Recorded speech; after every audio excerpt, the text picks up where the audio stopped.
Oi, pessoal! Como estão todos vocês? Tudo bem? Espero que sim, que estejam se dedicando aos estudos e gostando bastante da disciplina. Hoje nós iremos continuar o conteúdo planejado para a nossa disciplina de processos, requisitos e software, com o que foi planejado para a aula 3. Eu não disse isso ainda, mas o conteúdo da aula foi construído com base na ementa da disciplina que consta no projeto pedagógico do curso de licenciatura em computação. Mas como eu já disse antes também nas outras aulas, assuntos pertinentes a esse e que são tratados hoje em dia na literatura e na indústria de desenvolvimento de software também serão passados por vocês por meio de atividades e materiais complementares que vocês vão encontrar e a gente vai poder discutir sobre isso também. O que não tiver no conteúdo dos slides, a gente vai tratar em fóruns, em seminários, em outras atividades. Fiquem tranquilos, tá bom? A aula de hoje abordará a modelagem e a documentação de requisitos. O objetivo dessa aula é conhecer e compreender como deve ser feita a modelagem de um sistema, bem como a sua documentação. Vamos começar então? Para contextualizar o assunto, eu venho dizer para vocês que os sistemas de informação têm por objetivo principal apoiar ações dos processos de negócios nas organizações. Deve-se ter em mente que o principal interesse dos clientes não é o sistema de informação em si, mas sim os efeitos positivos gerados pela sua utilização, pelo seu uso dentro da organização. Esses efeitos podem ser relacionados à agilidade dos processos de negócio, melhoria na organização dos documentos do negócio, emissão de relatórios com dados condensados e organizados para apoiar a tomada de decisão pelos gestores da organização, entre outras coisas, entre várias outras coisas. O certo é que o interesse do cliente no sistema está relacionado aos benefícios que o uso desse software trará para o negócio. Ele não está preocupado com o que tem por trás do software, não. Ele quer somente que o software faça aquilo que vai beneficiar o seu trabalho e o trabalho das pessoas da organização.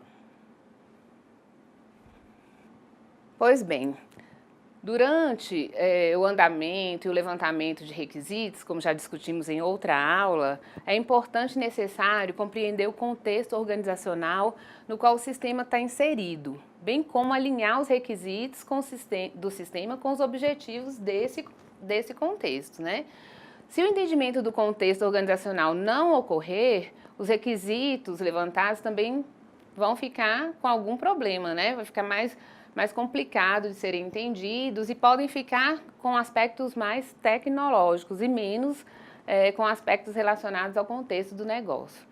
Isso pode não ser legal, porque alguns fatores organizacionais podem não ser considerados quando você leva para os aspectos muito tecnológicos, como por exemplo, regras de negócio que têm impacto direto sobre o sistema, usuários que utilizam as informações geradas pelo sistema, impactos gerados pelo sistema na forma ou na maneira de execução dos processos de negócio na organização.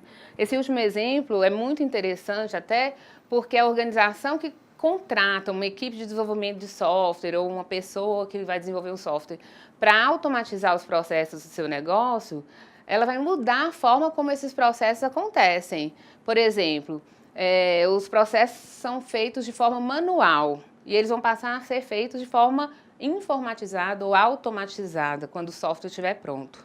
Isso certamente vai gerar algum impacto no dia a dia das pessoas que irão utilizar o software. Elas vão precisar se acostumar com a nova forma de realizar aquele processo específico por meio de um software e não mais de forma manual. Então isso tudo tem que ser considerado no momento de coletar os requisitos e modelar o sistema. O modelo de negócio é um conjunto de modelos que provê uma visualização dos processos de negócio de uma organização e também de como eles são executados, Quais são as suas metas, como cada processo trabalha para atingir essas metas, quais são as unidades organizacionais e os papéis das pessoas envolvidas em cada atividade do processo. Além disso, os modelos dizem quais são as localidades onde a organização está distribuída fisicamente e quais eventos deflagram seus processos e atividades. o modelo de negócio deve ser muito bem estudado e compreendido pelo analista, como a gente já falou em outra aula, né? Para que o processo de levantamento, análise e documentação de requisitos não fique comprometido ou com alguma falha. Então, para modelar o sistema a ser construído, ou seja, criar modelos do sistema para o entendimento de todos os stakeholders e para a construção desses sistemas, os analistas fazem uso de vários recursos. Um desses recursos é a UML, que em português, né, significa Linguagem de Modelagem Unificada. A gente vai falar um pouquinho mais sobre a UML agora, no próximo slide. A UML é uma linguagem utilizada mundialmente e por isso torna fácil a comunicação entre analistas e desenvolvedores de software de qualquer lugar do mundo. Ela traz um conjunto de diagramas que são utilizados nos modelos, né, a serem construídos pelo analista e que auxiliam na compreensão de o que o sistema deve fazer, o que deve acontecer no sistema. A UML mostra as fronteiras de um sistema, mostra as funcionalidades de um sistema e diz o que pode ser feito, mas não diz exatamente como deve ser feito. Ela mostra apenas os requisitos funcionais, o que deve ser feito no sistema. Como deve ser feito, tem outros recursos no processo de desenvolvimento de software que vão dizer isso para os envolvidos no processo. Continuando aí no slide 9, a gente pode ver que a UML é somente uma linguagem, portanto é apenas parte de um método de desenvolvimento de software. Ela é independente do processo, né? Você pode estar usando qualquer processo de desenvolvimento de software e utilizar a UML, ainda que seja mais adequada a processos de desenvolvimento orientados a objetos. A UML se destina principalmente a visualizar, especificar, construir e documentar os artefatos de software. Ela auxilia bastante nessa parte de documentação. Vale salientar que a UML é uma linguagem mais gráfica e, portanto, é possível criar diagramas usando essa linguagem e acrescentar algumas notas de texto para explicar partes bem específicas e que sejam mais complexas desses diagramas. No entanto, geralmente, os diagramas são complementados com descrições textuais feitas em um editor de textos qualquer, por exemplo, o LibreOffice ou o editor de texto que você tiver. Mas aí você complementa de forma textual aquilo que está no diagrama. Alguns diagramas, nem todos. Alguns diagramas falam por si só, e alguns diagramas, como o diagrama de caso de uso, por exemplo, ele precisa de um texto auxiliar para poder ajudar na compreensão daquele diagrama. A UML permite modelar, né, o processo de desenvolvimento de software por meio de diagramas, como eu já falei para vocês. Então, eu vou listar aqui os diagramas que existem na UML que vocês podem utilizar para criar a especificação do software, modelagem, o projeto do software. São eles os diagramas de caso de uso, diagrama de classes, diagrama de estados, diagramas de atividades, diagrama de sequência, diagrama de colaboração ou comunicação, diagrama de componentes e diagrama de implantação. Esses diagramas não são o foco dessa aula, mas é importante que vocês saibam que eles existem e para que eles servem. Eu vou disponibilizar para vocês um material complementar sobre o UML, para que vocês possam ler e conhecer um pouco mais sobre esse assunto. No entanto, eu já vi que em outro período do curso, mais adiante, vocês terão uma disciplina em que poderão trabalhar bastante esse conteúdo e aprofundar mais nesse conteúdo especificamente, certo? Então, de qualquer forma, para quem se interessar, já pode ir adiantando e estudando sobre o assunto com o material que eu vou disponibilizar para vocês. Então, a modelagem de sistema, ela envolve o comportamento do sistema, que é como o sistema age e reage, ou seja, a sua atividade externamente observável e que pode ser validada. Em outras palavras, o que vai acontecer no sistema após uma interação ou processamento de alguma ação disparada nele. O comportamento é a atividade externa, visível e testável de um sistema. É aquilo que o usuário final, que está utilizando o sistema, vê e utiliza, sem saber o que, na verdade, está por trás, tecnologicamente falando, né? O comportamento do sistema é estabelecido por casos de uso e pela descrição do sistema, do ambiente e do dos relacionamentos existentes entre o sistema. Um caso de uso é a especificação de uma sequência de interações entre o sistema e os agentes externos que utilizam esse sistema. Esses agentes externos podem ser vários agentes. A gente vai explicar aqui, eles são chamados na UML de atores. O caso de uso, então, representa quem faz o que no sistema sem considerar o comportamento interno do sistema, somente o externo. Então, é como se fosse um usuário utilizando o sistema, olhando a tela do sistema e interagindo com o sistema. O caso de uso representa essa interação. Assim, o caso de uso modela um diálogo entre atores e o sistema e também especifica uma ação desempenhada pelo sistema. O analista deve também documentar o caso de uso com texto, de forma descritiva, para complementar as informações gráficas do diagrama de caso de uso. De uma forma geral, os casos de uso devem representar todas as possíveis formas de utilizar o sistema. E ele é iniciado por um ator para invocar uma determinada funcionalidade no sistema. Como que deve ser o nome do caso de uso? Geralmente, é indicado que ele comece com um verbo, como esses exemplos que eu coloquei para vocês. Caso de uso, comprar itens. Caso de uso, inserir um pedido. Caso de uso, realizar a venda. Caso de uso, cadastrar usuário. Geralmente, você começa com um verbo e ele é bem preciso no nome, para você saber exatamente o que aquele caso de uso vai fazer, o que aquela funcionalidade vai fazer no sistema. Na terminologia da UML, qualquer elemento externo que interage com o sistema é considerado um ator. O ator representa os papéis que um usuário do sistema pode desempenhar em um determinado caso de uso.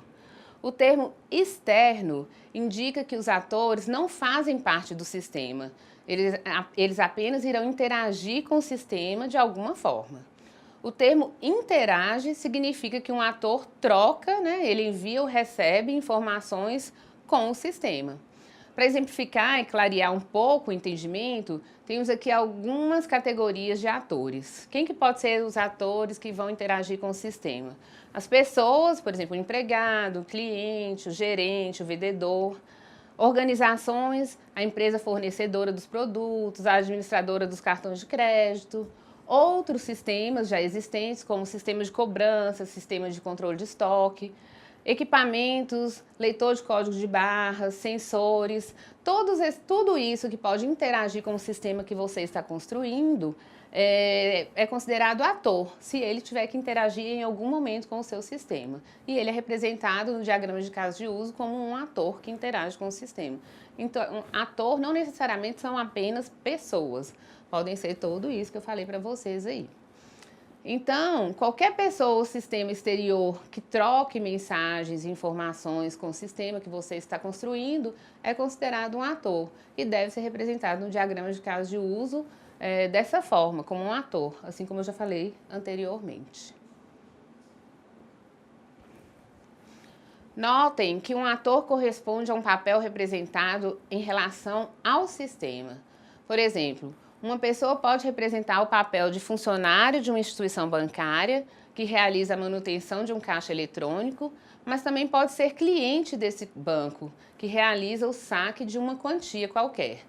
Nesse exemplo, a mesma pessoa é considerada atores diferentes de acordo com o tipo de interação dela com o sistema. Como funcionária, ela realiza manutenção no caixa e como cliente, ela realiza saques. Além disso, um mesmo ator pode participar de vários casos de uso. E um caso de uso pode envolver vários atores também. Os atores podem ser classificados em ator primário e ator secundário. O ator primário é aquele que inicia o caso de uso, que dispara o caso de uso. E os atores secundários são os demais atores participantes do caso de uso, mas que não são aqueles que dispararam o caso de uso. Porém, eles interagem em algum momento com o caso de uso. O diagrama de caso de uso tem um enfoque na análise de requisitos funcionais, que é o que o sistema deve fazer. Ele é utilizado para explicar as funcionalidades do sistema e é a técnica mais utilizada para descrever os requisitos funcionais de um sistema. É o primeiro diagrama que se cria na UML para poder interagir com o cliente, com os futuros usuários do sistema para mostrar uma versão preliminar do que foi entendido e ele também é evoluído a ponto de chegar no diagrama da versão final, diagrama de uso na versão final com as funcionalidades já estabelecidas. O diagrama de caso de uso é considerado um diagrama de alto nível de abstração, pois ele descreve a visão dos sistemas e suas interações com o mundo exterior. Geralmente, ele é utilizado em reuniões de levantamento de requisitos do sistema com o usuário para melhor compreensão do que cada ator deverá realizar no sistema e também melhor entendimento de cada funcionalidade, né? Por isso mesmo, o modelo de caso de uso é utilizado pelo analista para comunicação com o usuário final e com o especialista do domínio, com o objetivo de verificar e validar os requisitos funcionais que estão ali naquele diagrama. Essa comunicação proporciona um aceite nos estágios preliminares de desenvolvimento do sistema, né, do software, e asseguram um entendimento mútuo entre os participantes, entre os envolvidos no processo de desenvolvimento sobre os requisitos, né, que foram levantados ali. Aqui nesse slide vocês podem ver os componentes do diagrama de caso de uso, que são os casos de uso, né, que são representados por um elipse, os atores, que são representados por esse bonequinho aí, e os relacionamentos não estão representados aí, mas é uma linha que liga um ator a um caso de uso, ou um ator a outro ator, e um caso de uso a outro caso de uso, que a gente vai ver logo mais adiante. Aqui nesse slide nós temos um exemplo simples de um diagrama de casos de uso. Nesse diagrama, os atores são os clientes do banco, o sistema bancário e os responsáveis pela manutenção do caixa eletrônico. O cliente e o mantenedor do caixa são atores principais, uma vez que têm objetivos a serem atingidos pelo uso do sistema, né? O sistema bancário é um ator secundário, pois o sistema do caixa eletrônico, do caixa automático, né, eletrônico, precisa interagir com o sistema bancário para realizar os casos de uso, que são efetuar saque, emitir extrato e efetuar pagamento. Nesse exemplo, o sistema de caixa eletrônico é um e o sistema bancário, que é maior, é outro. E ambos interagem para permitir o uso do caixa eletrônico. Por isso que o sistema bancário é considerado um ator nesse contexto. Aí vocês podem perguntar, como a gente encontra os casos de uso? Como a gente descobre o que são os casos de uso e como que a gente identifica isso? Bom, você encontra respondendo algumas perguntas que você pode levantar no início ali da especificação de requisitos. Quais são as tarefas do ator que está se relacionando com o caso de uso? O sistema fornece comportamento correto ao negócio? Qual caso de uso vai criar, armazenar, modificar ou ler a informação?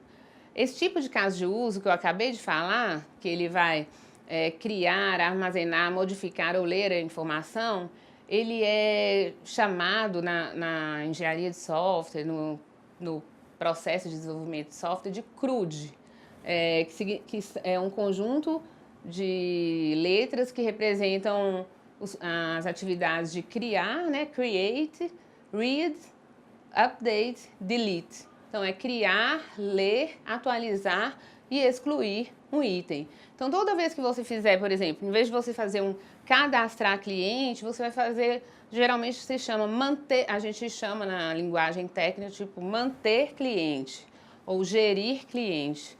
Isso permite que no mesmo caso de uso você cadastre, exclua, leia, consulte, né?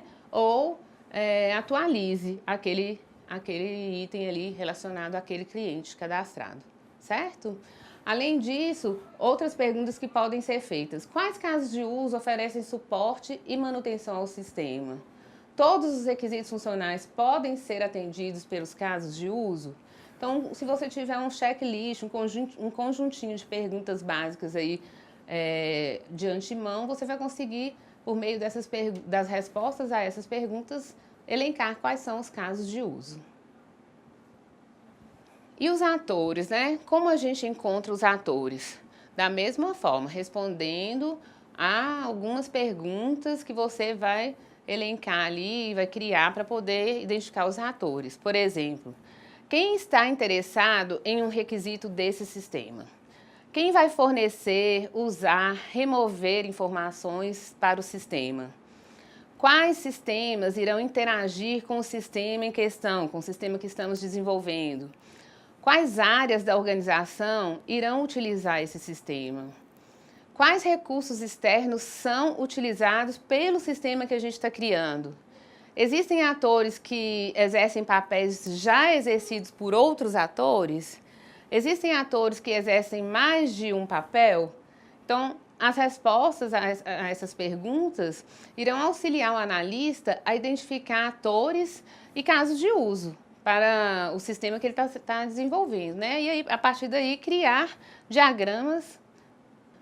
Então, essas perguntas irão auxiliar o analista a identificar atores e casos de uso para o sistema que ele está construindo. E aí criar diagramas para verificar junto ao cliente e ao usuário se os papéis e funcionalidades elencados ali são aqueles mesmo identificados por eles. Se eles vão verificar e validar junto ao cliente e ao usuário a partir do diagrama de casos de uso e da identificação dos atores e dos casos de uso. Certo? Os relacionamentos, que eu já tinha falado anteriormente aí em outro slide, em um diagrama de caso de uso, eles são representados por uma linha que conecta os seus elementos. O relacionamento de comunicação ou de associação representa a informação de quais atores estão associados a quais casos de uso. O fato de um ator estar associado a um caso de uso significa que esse ator interage com o sistema naquele caso de uso especificamente. No entanto, um ator pode se relacionar com mais de um caso de uso. Então, ele pode ter vários relacionamentos, né, com vários casos de uso.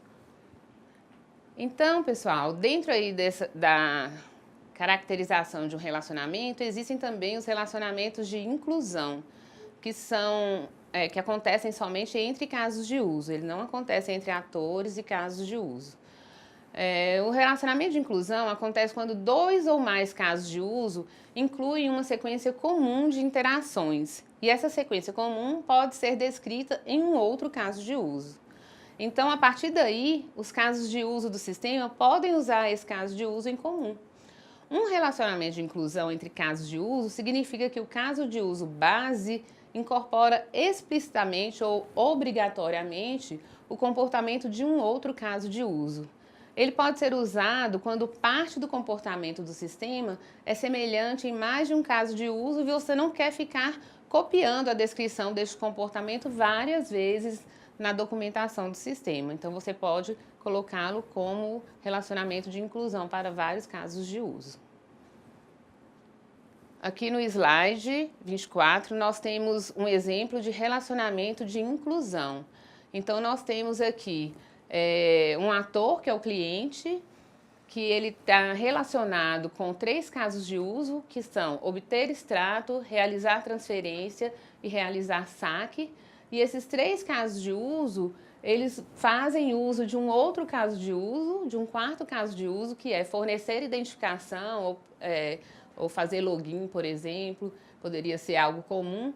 Então, o ator só pode utilizar a função de obter extrato, a função de realizar transferência e a função de realizar saque, se ele obrigatoriamente fornecer a identificação. Então, isso caracteriza o relacionamento de inclusão.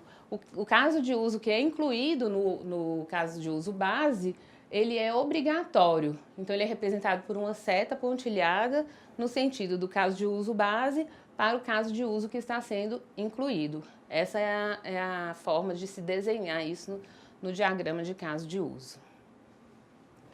Outro tipo de relacionamento existente é o relacionamento de extensão. O relacionamento de extensão é utilizado para modelar situações em que diferentes sequências de interações podem ser inseridas em um caso de uso. Cada uma dessas diferentes sequências representa um comportamento opcional, ou seja, um comportamento que só ocorre sob certas condições ou cuja realização depende da escolha do ator. Ele não é obrigatório, como o relacionamento de inclusão, por exemplo. Ele é opcional. Aqui no slide 26, nós vemos um exemplo de relacionamento de extensão. Os relacionamentos de extensão são usados para comportamento opcional, como eu já disse, né? Comportamento que só é executado sob determinadas condições, ou vários fluxos diferentes que podem ser executados com base na seleção do autor. O autor escolhe que vai selecionar aquilo ali, que vai selecionar aquela funcionalidade. Então, ele não é obrigatório, como eu já disse no slide anterior.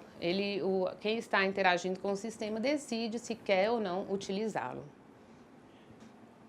Aqui agora nós temos a representação dos componentes de um diagrama de casos de uso, que são o caso de uso, o ator, os relacionamentos que podem ser de comunicação ou associação, né? De inclusão, que a gente já viu, de extensão e de generalização.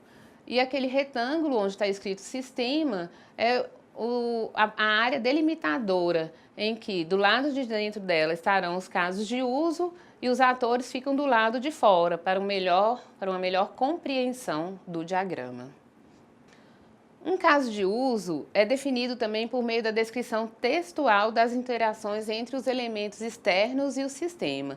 Como eu disse, apenas o diagrama de caso de uso pode não explicar por si só o que representa aquele diagrama. Então, é comum fazer uma descrição textual para complementar. Entretanto, a OML não define nada acerca de como essa descrição textual deve ser construída. Você pode ver no exemplo que está aí no slide de uma descrição textual, mas essa não é a única forma de fazer a descrição textual, é apenas um exemplo que eu trouxe para vocês. Aí você pode numerar os passos, né, que serão seguidos dentro daquele caso de uso para que o caso de uso seja realizado. Então, como que é a descrição textual desse exemplo? O cliente insere seu cartão no caixa eletrônico. O sistema apresenta solicitação de senha. O cliente digita a senha. O sistema, então, valida a senha e exibe um menu de operações disponíveis. O cliente indica que deseja realizar um saque. O sistema requisita o valor da quantia a ser sacada. O cliente fornece o valor da quantia que deseja sacar. O sistema fornece, então, a quantia desejada e imprime o recibo para o cliente. O cliente retira a quantia e o recibo e o caso de uso termina. Então, esse é um exemplo de uma descrição textual de um caso de uso. Isso aí vai ser representado graficamente lá por meio dos atores e relacionamentos com os casos de uso e também por meio de uma descrição. Essa descrição está bem simplificada. No material que eu vou passar para vocês, vocês vão ver que ela tem que ser um pouco mais detalhada, tratar situações, por exemplo, vamos supor que o valor que o cliente quer sacar, ele não tem saldo para isso, então o caso de uso tem que tratar essas questões, e aí várias outras questões que podem fazer com que o cliente não consiga, por exemplo, sacar o valor que ele queria inicialmente e que o sistema tem que tratar, né?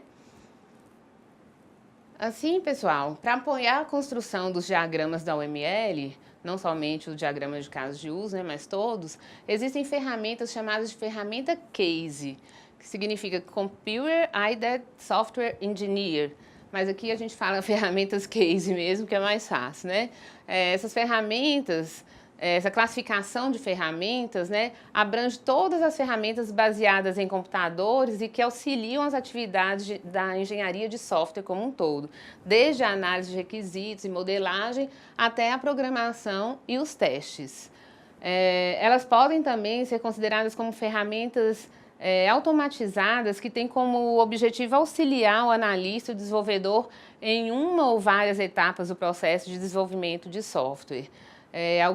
Muitas ferramentas, dependendo do diagrama que você tiver criado, por exemplo, diagrama de classes, você consegue já, a partir da forma gráfica do diagrama de classes, por uma funcionalidade da ferramenta, você gerar aquelas classes em uma linguagem de programação que aquela ferramenta traz ali como interação, como possibilidade dentro das suas funcionalidades. Então você tem um diagrama de classes, você pode, por exemplo, depois que ele já estiver pronto, já estiver validado, gerar essas classes em Java, por exemplo, ou em linguagem C++, ou na linguagem que a ferramenta disponibilizar. Bom, infelizmente, a OML não define um padrão para a descrição textual dos casos de uso de um sistema. Por isso, é necessário que a equipe de desenvolvimento padronize o seu estilo de descrição. Algumas seções são normalmente utilizadas em todo tipo de descrição, que é um sumário, né, contando o que é a descrição do caso de uso, quem são os atores daquele caso de uso, qual o fluxo principal e quais os fluxos alternativos, né? O fluxo principal é aquele do caminho feliz e os alternativos são essas possibilidades que podem acontecer no decorrer da interação com o sistema e que o sistema precisa tratar. Então, pessoal, por hoje é isso. Eu agradeço a presença de todos aqui nessa aula e desejo que vocês estejam realmente aprendendo o conteúdo, o trabalho e estejam, assim, se interessando pelo assunto também. Como eu sou da área, eu gosto muito da área de engenharia de software, eu fico muito feliz quando as pessoas falam que gostam dessa área também. Mas eu confesso que quem gosta mesmo de programar, escrever código, ficar ali só programando, não gosta muito de engenharia de software, não. Mas tem que aprender, porque vai participar de uma equipe de projetos de desenvolvimento de software e tem que saber tudo isso. O bom é que tem espaço para todo mundo nas equipes de desenvolvimento de software, né? Aí dá para você fazer o que você quer. Se você gosta de programar, você vai programar. Se você gosta de requisitos, você vai trabalhar com requisitos. Se gosta de qualidade, vai trabalhar com qualidade. Dá para todo mundo ser feliz. Bom, espero ter contribuído com novos conhecimentos e peço, por favor, que se vocês tiverem dúvidas, não deixem de postar no fórum relacionado a essa aula especificamente, né? Agora eu vou deixar vocês aí com a atividade em sala que eu programei. Espero que tenham aí um ótimo momento de troca de ideias e aprendizado realizando essa atividade. Obrigada, até a próxima aula. Valeu, viu?